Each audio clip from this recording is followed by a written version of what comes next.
We're broadcasting from the Middle Tennessee Electric Studios. Middle Tennessee Electric, serving to make life better since 1936. This is the WGNS Action Line, talking with Rutherford County newsmakers about what matters most to you. Now, your host, Scott Walker. This morning, we'll be talking about the Rutherford County Library System and everything that the library system has to offer. We have Amanda Caperton with us this morning and Mike Cleaves. How are both of you guys doing today? We are doing fantastic. Yeah, I'm doing great. Good. So what all is new at the library? Everything.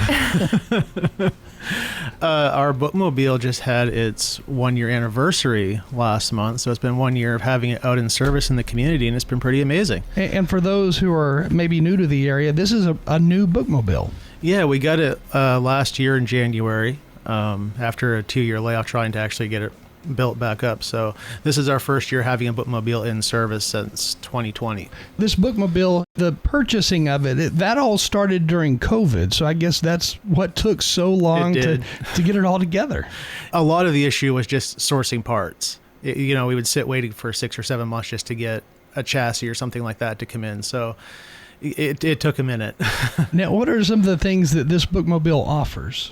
It's a fully functioning library, so when we're on site, we can kind of offer anything that you get at any of our regular libraries. So we have a full collection of books on board. We have Wi-Fi that people can log onto for free. We have notary services. We have we can bring holds to you. We do story times and crafts for kids at school. So anything that you can kind of expect from a proper library, we can do it. What kinds of different things did you run into over that first year of operation with this? It was a lot of a learning curve. I was trying to figure out where to use it in the community, and that was a big challenge, especially how to find places to go into rural parts of Rutherford County, where people are a little bit further from one of our libraries. So finding places to park was always a big challenge. And I always ask people, if you know a place for us to park, if we want to go out to Rockvale or Walter Hill or something like that, give me a shout, because we'd love to come out and park out there. So what was that like going out to some of these more rural areas? Because, in some parts of Rutherford County, it is pretty desolate. It can be, but people always come out. And, one thing we always hear is, I'm so glad you're coming out here. It's a long drive for me to come downtown, so this is a big help for you to come out here and bring me my bookshop and drop things off. Also, you end up parking in a lot of weird places. Like out in the middle of a farmer's field, cornfield here? The side of the road, church parking lots, a cemetery once. So anywhere we can kind of find where there's sort of public open land that we can sort of park. If we don't have anyone to give us permission to park someplace, we'll kind of go there and see if we can make it work. There's a lot more rural areas than I think people realize in Rutherford County. Yeah, and that's what's kind of made the bookmobile important to our library system, is reaching those people who are way out on the other side of the county where we often aren't at. Are you still able to offer Wi-Fi in those areas or internet service for those who come out there? Yeah, absolutely. As far as I can tell, we haven't had any issues out in rural parts of Rutherford County yet, so knock on wood, but yes. I'm curious, have you talked to folks in other counties or maybe even other states, other cities that have bookmobiles that have rural areas to cover? We have. So there's a bookmobile convention every year. It's called the Association of Bookmobile and Outreach Services, and that's a really good chance to go talk to people around the country who deal with bookmobile in very different capacities than we do. With Rutherford County, it's populated enough that there's always something nearby, and you get to talk to people who are bookmobiling in counties where there's nobody for hours, and learning tips from them was incredibly helpful for how we can service our county in different ways. What are some of the more interesting stories you've heard? I mean, you don't have to name the exact location, but I'm sure there's some very odd stories out there. There was I think it was a library in Northern California or Southern Oregon, but they would have to bring camping equipment with them because they were so far from their library. If there was a snow or a flood or anything like that, they had to prepare to be out on site. So when they would go out for the day, they didn't know if they were coming back at the end of the night. And I thought that sounded like kind of a fun adventure. I don't know if I want to do it every day, though. That's kind of wild. Yeah, I would not have expected that. Mm-hmm. Man, and when you talk about Oregon, I mean, there's some really mountainous areas that are quite different from here. Well, yeah, and they gave a talk on, what to do when you're out there, because they'd have to bring emergencies, medical stuff like that, and camping gear, and they would tell you that we'd be out there for 3 days sometimes. Man, that's in the freezing weather too. I mean, if you're snowed, trapped in, it's just, you're kind of there, and that's just what you got to do. What are some of the other ones that you heard? We had a really fun one with a bookmobile up in Michigan that was every winter they would have reindeer come down and at the park system, and they would have this whole Santa Claus thing, and I thought that was kind of fun. I'd love to do that here. What about crime? Any of the bookmobiles across the country robbed or anything crazy like that? I haven't heard of that yet, and you think it would be a bigger issue, but I've never encountered it here, certainly, and I've never heard of anyone encountering it elsewhere. That's good it hadn't happened. People just respect the library. That's right. You don't have a lot of gangs, I guess, going after books and things like that. It's true, yeah. I don't really even know what the resale value is on a library book. I don't know. I'll have to look into that. I know at McKay's it's not it's not the most lucrative way to get a gift card from them. Apparently it's not a hot item for the cartel or gang members out there. I don't know. I don't think it is. The little engine that could is just not really on their a short list of things they're looking out for. Oh, you had to do it for the kids. Wanted to get the kids some Christmas books. So anyway, so what else is happening out there within the world of the bookmobile? Last year, a lot of people really came out for the bookmobile. I think a lot more than we thought we would, because we actually broke records last year. We had our biggest year ever circulation. We had over 30,000 circulations last year just on bookmobile, and I think we had over 20,000 visitors. For a bookmobile that's just going to schools, being in rural areas, and going to special events, that's a lot of people who have came out and actually interacted with our bookmobile. It was really heartening to see that the county could really use this resources after we got it. The start date for this particular bookmobile, because the other one, it broke down, and I think it broke down around the beginning of COVID, and they couldn't find parts to fix the pre-existing bookmobile. So that's when the decision, I guess, was made to get a new one. When that first one shut down, how much time went on between that one and then this new one going out on the road? I think we had the new one on the road in February of last year, so I think it was almost exactly 3 years. The original bookmobile went down, I think, in April of 2020.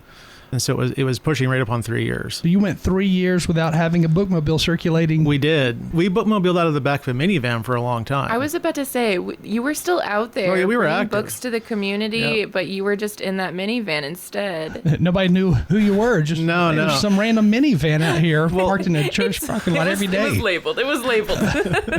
Well, it's good it was labeled, because I could just hear the stories now. There's some weird guy out there reading a book every day. There's nobody sitting there listening. Yeah. We have a minivan that's in service for our library system, but we would load up big crates every morning, and we would have to set them up by stop. So we would go out with 8 or 9 crates of books, load them out, load them back in, set up libraries inside of buildings, and then do library that way. It was a great way to keep it running, but I'm glad we don't have to do it anymore. 3 years, for the most part, without a traditional bookmobile on the road. And in that 3-year period, Rutherford County grew. Quite a bit too. Yeah, I remember as we were waiting for it to come in, we were kind of thinking of all the different ways that we could be using this, and we couldn't. And that was really frustrating. I think we're kind of getting it at just the right time. With this new one, from what I understood whenever they were putting everything together, the plans for it, there's like a flat screen TV in there. I mean, there's a lot going on within that bookmobile. We don't have the TV yet. We don't have a really place to mount it yet. We're trying to figure out where to put it. We did just add a media cabinet, so now we're actually be able to bring out computers as well. Mm-hmm. So when we're out on site, if someone needs access to an actual computer to do some work while we're out there, we can do that too. In some of the more rural areas of Rutherford County, do folks utilize the internet in order to apply for a job, maybe to submit a resume? Do they need help with that? What do you see there? A lot. We've had people show up and do homework that way. Just to get online and do that. A lot of it's just looking things up for people, especially older citizens of Rutherford County who don't necessarily know how to look things up will come out to us and use our Wi-Fi, and we'll just help them find things online and give them service. We haven't had any job resume stuff yet, but we certainly offer that if you want to come down. Please ask. Are there a lot of elderly citizens who live in these rural areas and maybe they don't have internet service? We encountered that a bit when we were doing one of the ways we funded the bookmobile was we did a grant where we offered tablets to citizens of Rutherford County and kind of taught them about technology. And we ran into that a lot where people were unable to use it because they just didn't know how to do it, or they just didn't have access to it. And in both cases, I think it was really helpful. And what has been the most surprising thing that you've learned, maybe that you never thought would happen through the bookmobile? I think some of the big turnouts we get, because there's a lot of events I go to where you're kind of thinking, well, we're here, but it's not going to be a big deal. And the amount of people that'll come over and just want to tour it and say, oh, this is the coolest thing. I've never seen something like this. I always find that really nice. Again, Mike Cleaves with us, and also Amanda Caperton from the Rutherford County Library System. Now, I remember when I was a kid growing up, there used to be a bookmobile that would visit the school, and they had books that the school library itself didn't have. Do you still visit schools today? We do. More often than not, it's private schools. We do a homeschooling co-op. We do it a lot of preschools and daycares. We do some private schools. The public schools we don't tend to go to as often because they do have libraries, but we'll go do events with them as well. But we're very active with the school department, especially special events like literacy nights and career nights. We're always on hand for those. The school libraries 20, 30 years ago, they were nowhere near as large as they are today. They didn't offer as much as the school libraries do today. Yeah, they're impressively big. I hadn't been into a school library in quite a long time before I'd taken this job, and they're a lot different than I remember when I was growing up, but they do a very good job carrying libraries over there. Have you had any issues with this new bookmobile yet? We've had some issues with the build, but nothing crazy. I think with the bookmobile, it's such a unique build that sometimes things are going to go wrong that you don't expect to go wrong, but they've been great about fixing them, and it's kept us on the road, so nothing yet. Is it pretty big? 27 feet in length. Like a motorhome, like an RV, I guess. Yeah, it's not as big as our old bookmobile, but it's deceptive in its size. When you get on, it feels like it's a lot bigger than it is. I always tell people when I'm training them how to drive it that it's not as big as it looks. Kind of walk us through when you do go out to these rural areas, you park and folks actually get on there in order to look at different books you have. They walk through it. What do they do? Yeah, so just like when you would come to Limebah Public Library over here, people will just come on and browse. They'll ask for book recommendations. They'll ask if we can bring out holds to them. It's the same library time that we would have here in one of our brick and mortar branches, just out on the road. Like I always say, we're bringing a library to your door, so just come on and down and do whatever you want to do. And you're literally bringing it to their door for the most part. Literally, yes. If anybody would like to set up a time to have the bookmobile come out, maybe to their church, maybe to their civic organization or something, how do you set that up? You can reach out to me. I'm the bookmobile coordinator. And probably the easiest way to reach me is at Limebah Public Library. I can give you the number. It's 615-893-4131, and my extension's 113. And if we have an opening, I am more than happy to book you. We're trying to get set up for the coming year. So if you have an event coming up at your school, your church, a civic, anything like that you think the bookmobile will be good for, reach out to me anytime. We'd love to book you. Sounds good. Again, Mike Cleaves with us with the Rutherford County Library System, and then also Amanda Caperton.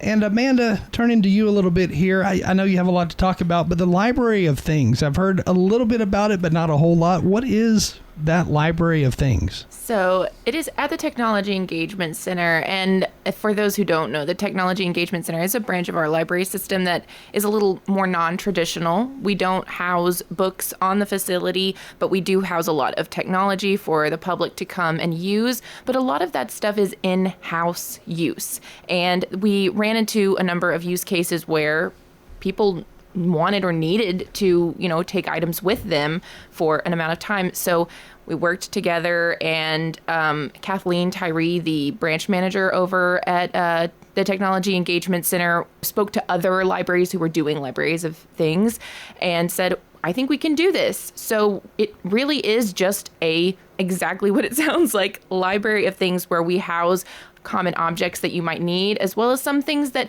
you might want but aren't going to go out and purchase because you're not going to be using them that often. Maybe like a board game or, science experiment kind of kits for children, where maybe instead of dropping $40, $50, dollars on this thing that maybe you and your family is going to play one or two times, and then it's just going to sit on the shelf, you could instead just visit the library or visit our website at explore.rclstn.org and browse the Library of Things, see if there's a board game you're interested in. We also have a microscope and other sort of non-traditional objects like a telescope, binoculars. We have more usage. We have digitizing equipment. If you're digitizing old film footage, if you're digitizing old VHS footage, things like that, to preserve it, as we run into the issue of, VCRs not being as common for people to find and play their old home videos, and the degradation of a VHS over time too. So we try to offer things that people need, but they can't necessarily go out and buy, or maybe they aren't even aware it's really something that they can get. So I think it's a really nice catalog. You can, again, browse it online, or if you're not as interested in not seeing the things, we do have them at the Technology Engagement Center. So you can come browse our catalog there and get familiar with what's in it. And we even recently got a sewing machine. So if you're the kind of person who sews but don't have a sewing machine at home, or you want to learn how to sew but you don't want to invest in a sewing machine right off the bat, we have one that you're able to check out. And we also have one in-house that we are doing orientations on once a month that you can keep an eye on our social media or go into our website again and look for when those are going to be, because you do have to register for them because she can only take so many people at once. But we're really trying to bring more digital literacy to the community and just sort of provide those things, like I said, that you're just not really able to justify that purchase. It's like, I want to use something one time and then just be able to take it back. And a lot of services out there aren't offering that. So I think it's just a really good way to get more people doing and learning more things. It's really interesting to watch how the library kind of grows with the times and changes, because we've seen a lot of changes over the last 10 years or so, big changes within the library. Yeah, I would have to agree. We've gone fine free now, and we are doing our best to provide a lot more digital literacy. I feel like, especially just since I've been a part of the library for the past five and a half years, it's been a really big deal of mine, at least, to see what we can do in the community. We worked with the TOP grant many years in the past, which allows us to bring on other educators to be at the different branches and off-site classes to offer digital literacy. One thing that we do offer a lot of right now are the computer basics classes. Mike was talking about, running into people who don't, sure, you can put a laptop in front of them, but if they don't know what to do with it, they're still stuck at square one. So we have at the Technology Engagement Center, we offer computer basics classes once a week or twice a week, depending. He has to, adjust his schedule when he's doing other things, because we are all volunteer based for the most part. But then also we have an IT person out in Smyrna, Ryan Gilbert, who offers computer basics classes out there on like a weekly basis. I think they're Thursdays, but you can always check on our website, rclstn.org, or of course go on our social media. We're at rclstn on Facebook and on Instagram. Check us out and see what we've got coming up, because we're offering that stuff a lot. And then if you are the kind of person who doesn't want to sit in a class, right? Maybe that setting is a little intimidating for some people. We also offer one-on-one tech help. Trey Gwen, who is our technology and outreach coordinator, he allows one-on-one where you bring in exactly what your issue is. You can bring in your personal device, and he's going to sit there with you. And he's usually around for 1 or 2 hours. I mean, constantly at the different branches. So there, we have that schedule online as well. For anybody listening who I would say is 45 years old plus, they probably are the most amazed at that age group, 45 plus, to see all the different changes implemented within the library. Because I remember, for example, when I was in middle school and high school, typing was one of those classes you had to have. In order to graduate high school, you had to have a typing class.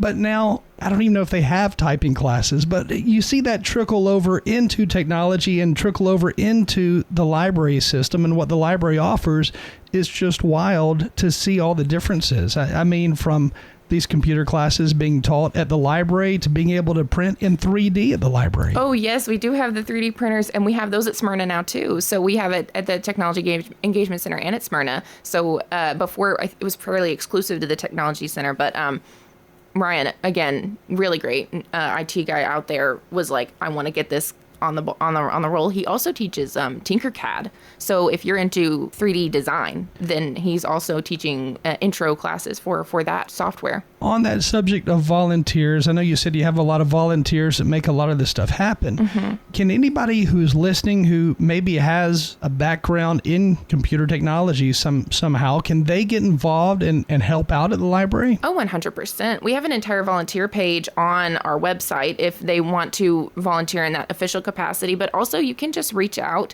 Trey Gwynn, it's TGWINN at RCLS tn.org, and he is our technology and outreach coordinator. So he does a lot of the coordinating for the different computer classes that we offer at the library. He gets instructors teaching people how to use, graphic design software, how to set up a podcast for the first time. He's covering a wide berth of digital literacy. And of course, you have a podcast studio there at the Tech Center as well. We do. We have a recording studio at the TEC and at MGL Library that people are less familiar with. It's our branch inside of the Patterson Park Community Center. And you don't need Patterson Park membership to go to the library. That keeps people from going in sometimes. But you just go right in and say, I'm going to the library, and they'll point you in the direction. Now, in order to use any of these services, do you have to have a library card?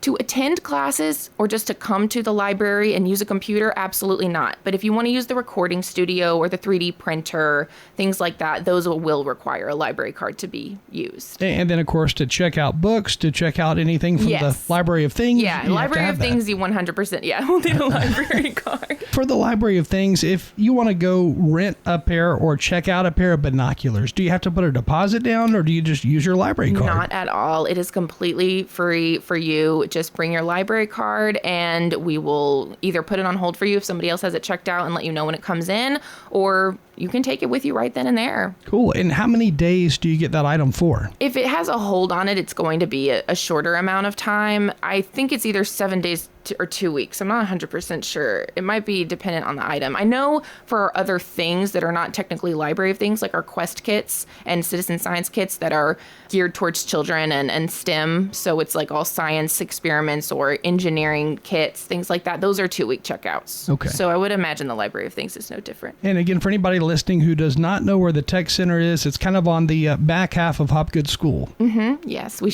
kind of share a parking lot with them a little bit. Then the MGL Library, that's in Patterson Park. Yes. Of course, you have a library in Eagleville, Smyrna, of course, Murfreesboro, the downtown library. What am I leaving off here? The Bookmobile. The Bookmobile, of course. It's everywhere.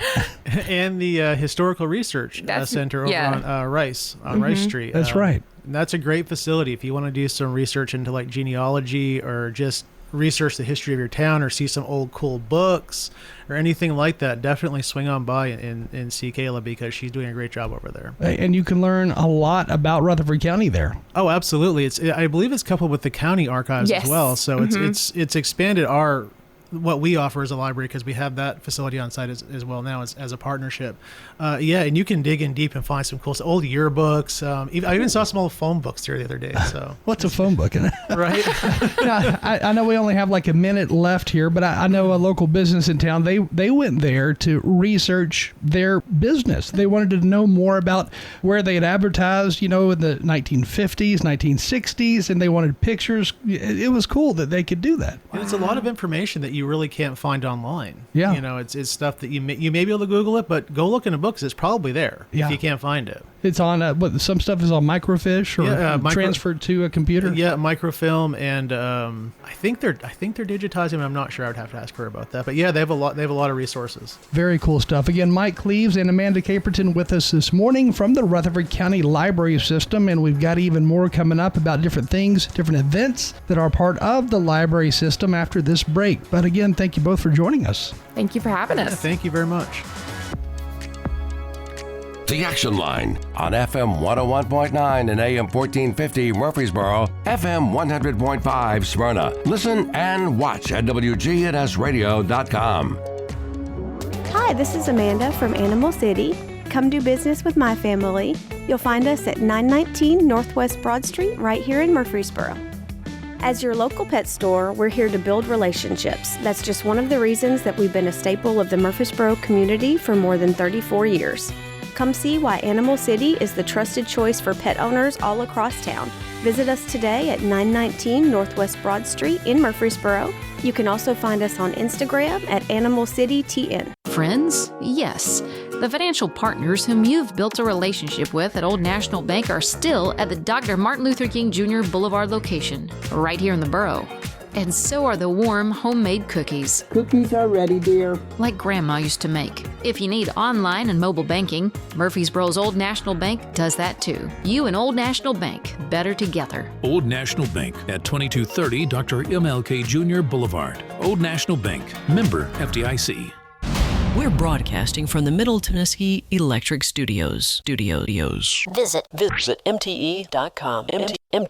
MTE.com. Middle Tennessee Electric, Serving to make life better since 1936.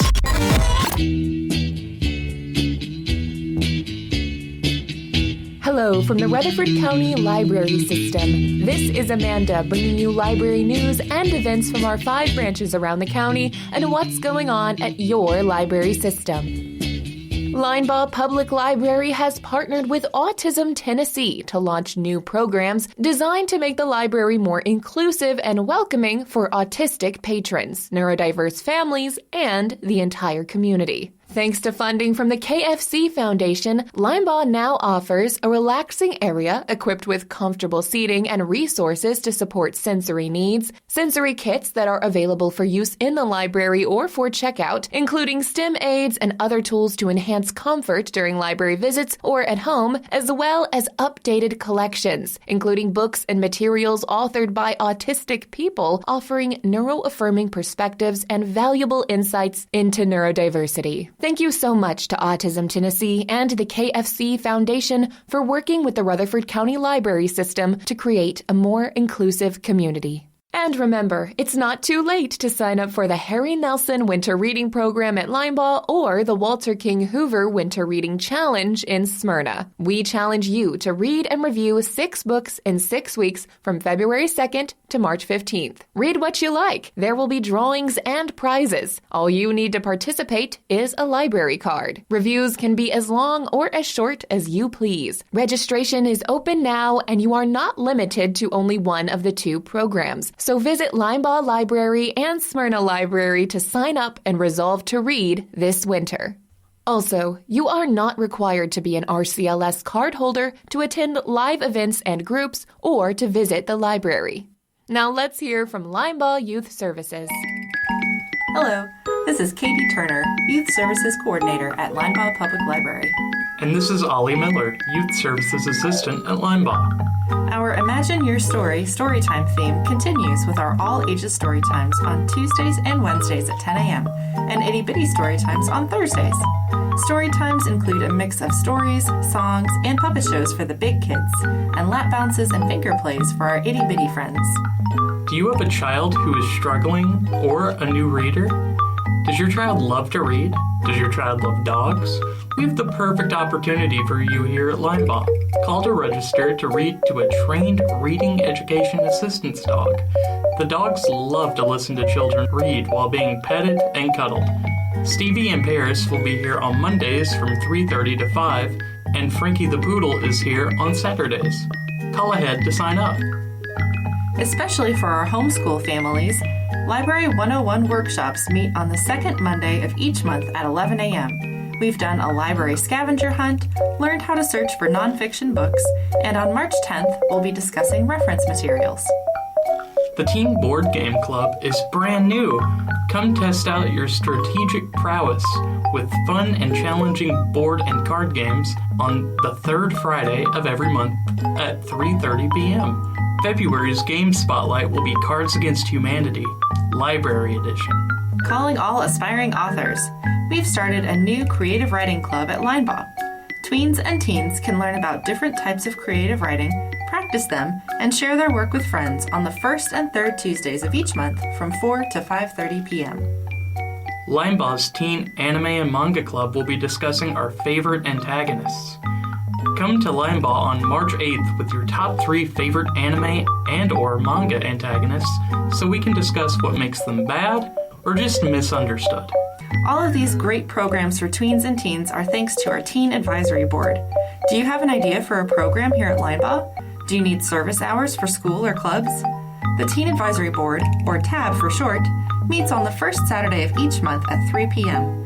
You can fill out an application to join TAB on the Youth Services page on our website, or email Taylor Davis at tdavis@rclstn.org for more information. We're planning big things for Read Across America Week in March. Stay tuned for more details and to see if we'll be reading at your child's school. In this age of technology and social media, it's important to be safe online. Kids in 2nd through 4th grades can learn all about digital safety in our Being Cyber Safe for Kids workshop on Saturday, March 22nd at 10 a.m.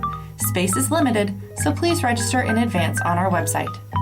The Reading Pause program, Girls Who Code Club, sensory sessions with Love Learning Music, Teen Anime and Manga Club, and Teen Advisory Board are all still in full swing. For more information about any of Linebaugh Library's programs, please contact 615-893-4131, extension 114. Visit our youth services page at rclstn.org or follow us for all of our events on the RCLS Facebook page. We hope to see you soon at Linebaugh.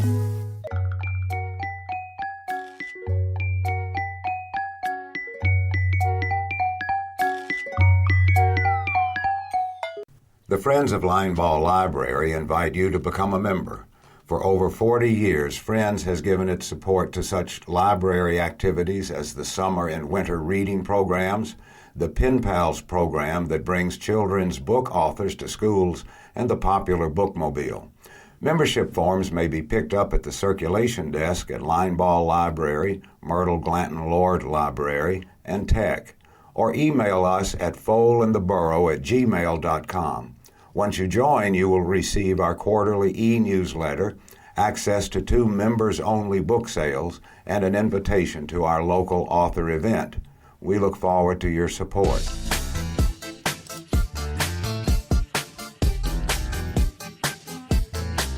This is Cassandra Taylor with Smyrna Public Library. Stop in and check out our new cafe where you can grab a coffee before joining us for a program, study time, or just a stroll around the library. It's $1 per K-Bod, 50 cents per tea bag, and 25 cents per paper cup with a lid. If you bring your own cup, you'll be saving money and the environment. Read a Latte with the Walter King Hoover Winter Reading Challenge is Smyrna Public Library's winter reading program. Read 6 books in 6 consecutive weeks and log your reading progress. Participants can register through Read Squared by selecting the program title or email Smyrna Reading Program at rclstn.org. You can also pick up a review worksheet at the library and turn in your 6 handwritten reviews by March 15th. There are some amazing prizes for all ages like Squishmallows and Legos for kiddos and bookish tote bags, mugs, and more for adults. There are some great upcoming special events happening at Smyrna Public Library. On February 26th at 10 a.m., Everybody Drums Some will come and have a rhythmic and expressive performance featuring the African djembe. This is an all-ages event where attendees can get a chance to beat along in the drum circle. On March 15th, the final day of winter reading, the Nashville Children's Opera will be at Smyrna Public Library at 11 a.m. for their presentation of Goldie B. Locks and the 3 Singing Bears. This is a free, no registration required event, no late entries. This is a wonderful opportunity for families to enjoy a unique and entertaining performance while fostering a love for arts in children. We've got some great book clubs at Smyrna Public Library. Join us on Saturday, February 22nd for Novel Nerds. It is a reading, talking book club. Do you consider yourself an avid reader? Do you read across multiple genres? Do you love the library? If you answered yes to any of these questions, you may be a novel nerd. We also have a new audiobook club called Booking It. It's Smyrna's Walk and Talk Book Club. Audiobooks are a great way to read. Listen to your audiobook, then talk about it on our walk around the Old School Rock Park. You can also check out an audiobook on CD or MP3 from the library or visit Libby or Hoopla to find an e-audiobook to listen to. No registration is required. This event is on March 8th from 12 to 2 p.m. For the movie matinees this March, come join us on March 1st from 1:30 to 4:30 p.m. for a secret matinee in a wickedly good time. On Monday, March 10th from 12:30 to 2:30, come celebrate Barbie's birthday with a family movie matinee. We have some great adult programming at Smyrna Public Library. Join us this Thursday, February 20th at 6:30 p.m. for Written Word. Smyrna Library is welcoming an inspiring writing group. Whether you're an experienced writer, a curious beginner, or somewhere in between, this group is for anyone passionate about the art of storytelling, poetry, journaling, songwriting, or creative expression. Monday, February 24th at 4, get hooked on yarn with our new yarn group. Supplies will be provided, and you can also bring your own to share. We also offer an after-hours game night, and this month we'll be playing Chameleon on Friday, February 28th at 5:30 p.m. You can also join us for snacks and a really fun time in the library. Get crafty on March 3rd at 4 p.m. and we will be creating paintings by Alma Woodsey Thomas in celebration of Women's History Month. We also have a new patron-facing 3D printer orientation Fridays at 11:30 a.m. Come learn all the basics for 3D printing and how to create your own masterpieces. Join us afterwards for Intro to Tinkercad and learn how to make your own 3D printables from 12:30 to 1:30 p.m. We also are very excited for our all-ages chair yoga, Fridays at 1:15. This is a great way to exercise and stretch in between reading all those books and making all those 3D printables.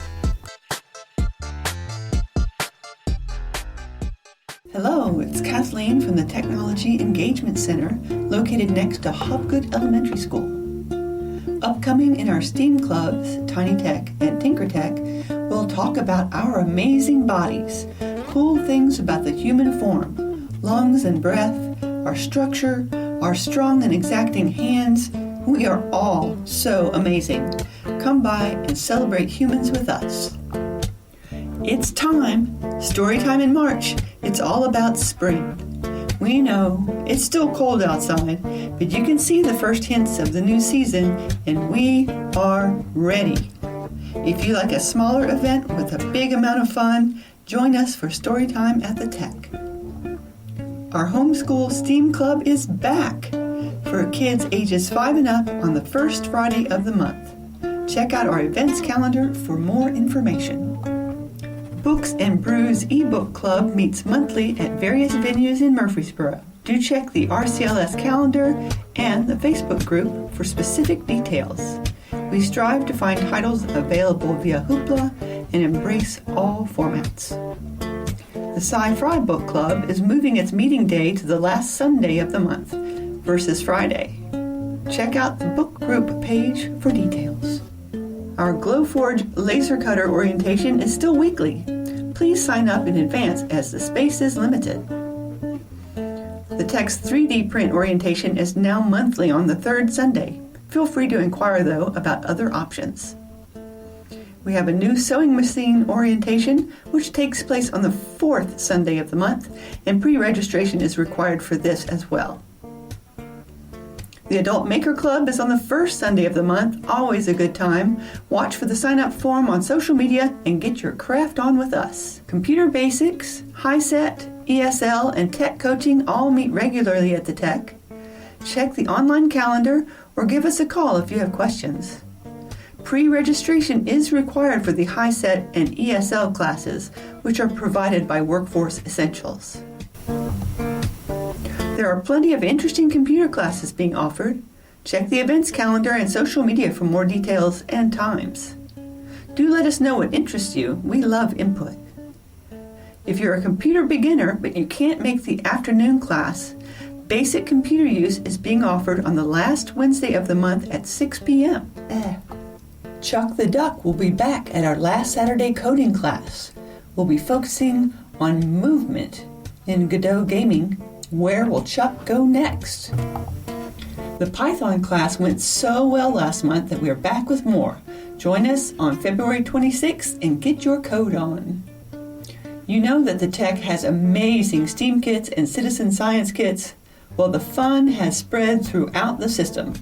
Watch the other RCLS branches for their own collections, which are arriving soon. We're planning a Pi Day board game event, Friday 3/14 and Saturday 3/15. Come play games, math, strategy, chance, have some pie, and honor the mathematical constant. More details will be posted on our events calendar. The Rutherford County Library System comprises 6 branches and a bookmobile throughout Rutherford County, including Linebaugh, Smyrna, Eagleville, MGL inside Patterson Park, the Technology Engagement Center, and the newly opened Historical Research Center. And remember, all RCLS events are free and open to the public unless otherwise stated. Please check our calendar at rclstn.org and social media for a full list of virtual and in-person programming and events. For a list of all the events you heard here today and for more information, please call 615-893-4131 or visit rclstn.org. Hi, this is Peter Demas. Join our family at Demas's Restaurant. So many people buy so many different things. You know, I go out to eat and I like eating steak, where my wife will end up getting our salmon. Our salmon is cut fresh, so she loves our salmon. It's one of those places that you can go, you can get pastas or chicken, you know, the kids love it. Get what you want at Demas's Restaurant and not be limited just to 1 or 2 items. Join our family at Demas's Restaurant, 1115 Northwest Broad Street in Murfreesboro.